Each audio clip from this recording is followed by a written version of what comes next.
इस फिल्म की शुरुआत होती है निक से। निक एक राइटर है पर उसका अलग ही खराब है। वो काफ़ी समय से ट्राई कर रहा है पर सक्सीड नहीं कर पा रहा। कैलिफोर्निया के ओसन साइड में उसके दोस्त का केबिन है। वो उसी का इस्तेमाल करता है अपनी लेखनी के काम के लिए। अचानक से दो लोग आकर उसे इंटरप्ट करते हैं। ये बैंक रॉबर्स हैं। ये निक को मजबूर करते हैं बैंक लूटने के लिए। इनका पेशा ही यही है।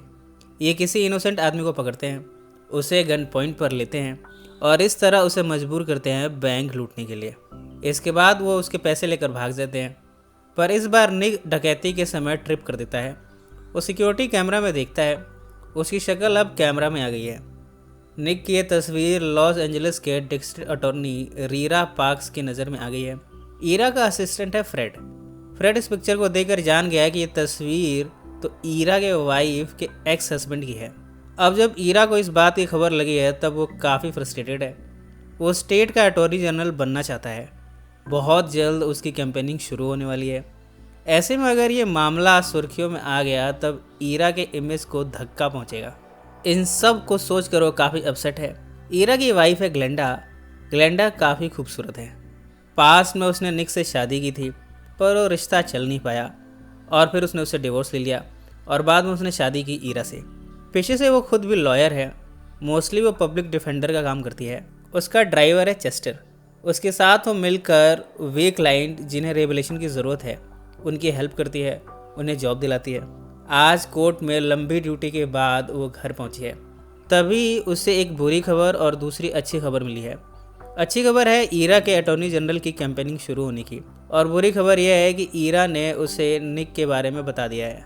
ग्लेंडा को यह जानकर दुख हुआ है कि उसका ex husband bank robbery case में इन्वॉल्व है। उसे यकीन नहीं हो रहा कि निक कभी भी ऐसा काम करेगा। निक को रॉबर्ट्स ने फंसाया है पर वो ये बात साबित कैसे करे। वो ग्लेंडा के घर जाकर ग्लेंडा से मिलना चाहता है पर अब तक उसकी ग्लेंडा से मुलाकात हो नहीं पाई है। ग्लेंडा के घर के पास ही वो गैस स्टेशन पर काम करना शुरू करता है। आज ग्लेंडा के घर में पार्टी है। वो इस पार्टी में व्यस्त है। उसने बहुत सारे डॉग्स को पाला है। एक डॉग गायब है। ग्लेंडा उसे ढूंढने जाती है। वो गैराज में उसे ढूंढती है। यहाँ उसे निक मिला है छुपा हुआ। वो ग्लेंडा के मुंह को अपने हाथों से दबाकर कहता है कि उससे हेल्प की ज़रूरत है। ग्लेंडा से मिलकर वो हेल्प मांगता है। ग्लेंडा उसे यहाँ से जाने को कहती है। वो कहती है कि अपने पति से मैं डरती हूँ, मैं तुम्हारी हेल्प नहीं कर सकती। निक यहाँ हेल्प के लिए उसे बार बार विनती करता है। कई बार तो उसके साथ वायलेंट भी हो जाता है। वो ये भी कहता है कि उसे बहुत भूख लगी है। मजबूरन ग्लेंडा उसके लिए खाना लाती है। इस समय ग्लेंडा के घर में पार्टी की वजह से बहुत सारे लॉ ऑफिसर्स आए हुए हैं। ग्लेंडा निक के यहाँ होने की बात छिपाना चाहती है। दो पुलिस वाले भी आते हैं निक के बारे में पूछने के लिए। ग्लेंडा कहती है कि वो निक के बारे में कुछ नहीं जानती। रात के 2 बजे ग्लेंडा उठी है। उसे याद आया है कि निक उसके घर में छिपा हुआ है। वो वापस निक के पास पहुंचती है। किचन में निक खाने में बिजी है।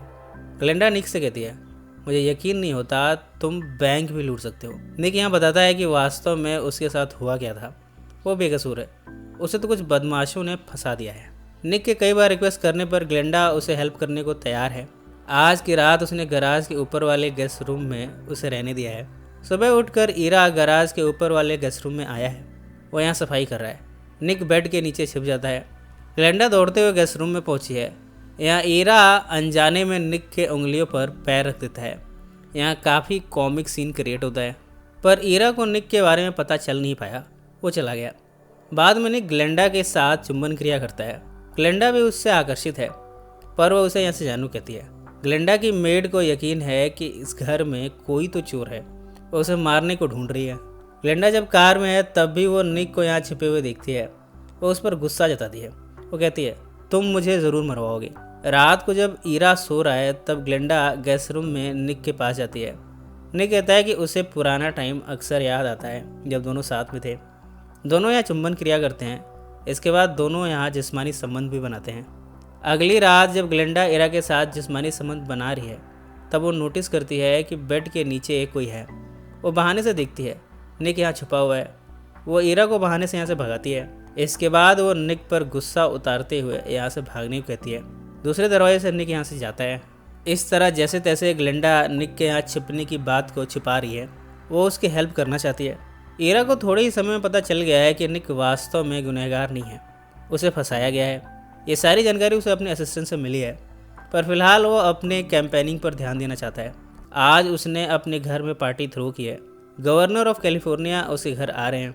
ईरा ग्लेंडा से कहता है कि तुम अपने सारे कोर्ट केसेस को खुद ही डील करो, आज की पार्टी सक्सेसफुल होनी चाहिए। इस पार्टी में वो कोई भी गड़बड़ होने नहीं देना चाहता। ग्लेंडा को पहनने के लिए उसने स्पेशल ड्रेस दी है। रात को पार्टी ठीक ठाक चल रही थी। ग्लेंडा के मेड के पैरों की सर्जरी हुई है। ऐसे में वो गवर्नर की फेवरेट डिश बनाने में समर्थ नहीं है। तभी निक ड्राइवर की नज़रों से छिपकर घर के अंदर जाता है। पहले तो कुत्ते उस पर झपट्टा मारते हैं। खिड़की से निक नीचे गिर जाता है। इसके बाद वो घुसा है किचन में। ग्लेंडा पार्टी के दौरान किचन में जाकर देखती है और यहाँ पाती है कि निक मौजूद है। वो उसे जानने को कहती है।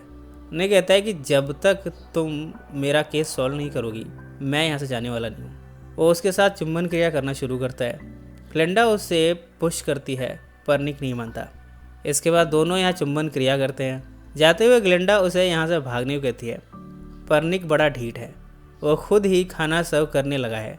एक एक करके वो सबको फूड सर्व कर रहा है। यहाँ ईरा का असिस्टेंट फ्रेड भी है। ईरा ग्लेंडा पर गुस्सा होता है। दोनों में यहाँ फाइट होती है। इस तरह ये पार्टी फिश फाइट में बदल गई है। फ्रेड को काफ़ी चोटें आई हैं, यानी ये पार्टी फेल हो गई। ग्लेंडा का फेवरेट जज है जॉन कैनिंग। उसके कोर्ट में निक, ग्लेंडा, ईरा और बाकी सभी अपेयर हुए हैं। यहाँ उन रॉबर्स को भी लाया गया है। पुलिस इन रॉबर्स को पकड़ कर लाती है। इन रॉबर्स ने अपना गुनाह कबूल कर लिया है और ये कहा है कि निक इस केस में बेकसूर है। इस तरह निक इस केस में बच गया है। उसे फ्री कर दिया गया है। ग्लेंडा और उसके बीच अभी भी फीलिंग्स हैं। वो उसे पूछता है कि क्या तुम मेरे पास वापस आ सकती हो। दोनों यहाँ चुंबन क्रिया करते हैं, पर ग्लेंडा ने ईरा को चुना है। वो कहते हैं कि वो अपने प्रेजेंट हस्बैंड के साथ ही रहेगी। इसके बाद दोनों यहाँ गुड बाय किस करते हैं। ईरा और ग्लेंडा जब अपने नए रिश्ते को नए तरीके से शुरू करना चाहते हैं, तब उन्हें याद आता है कि अभी हाल में बहुत कुछ ऐसे इवेंट्स हुए हैं जो इन्हें पसंद नहीं थे। इसलिए अपने रिश्ते को फिर से रिफ़्रेश करना चाहते हैं, पुरानी बातें भुला देना चाहते हैं। इस क्रम में दोनों कार ट्रिप पर जाते हैं। इनके रास्ते में एक गाय आ जाती है। ये गाय को बचाने की कोशिश करते हैं। इन सब में इनका एक्सीडेंट हो जाता है। इस एक्सीडेंट में ईरा अपने पैरों को तोड़ बैठा है। इस रात के अंधेरे में ग्लेंडा हेल्प के लिए जाती है। तेज़ बारिश में वो यहाँ एक केबिन को देखती है। यहाँ लाइटें अभी भी जल रही हैं। ग्लेंडा केबिन के गेट पर पहुंचकर हेल्प मांगती है। यहाँ जो शख्स बाहर निकला है वो निक है। उसे देखकर ग्लेंडा की खुशी का ठिकाना नहीं। इसी नोट पर फिल्म समाप्त हो जाती है। इस एंड से ये साफ है कि ग्लेंडा अब निक से अपना अफेयर कंटिन्यू रखेगी। सो फ्रेंड्स, फिर मिलेंगे ज़िंदगी के किसी नए मोड़ पर।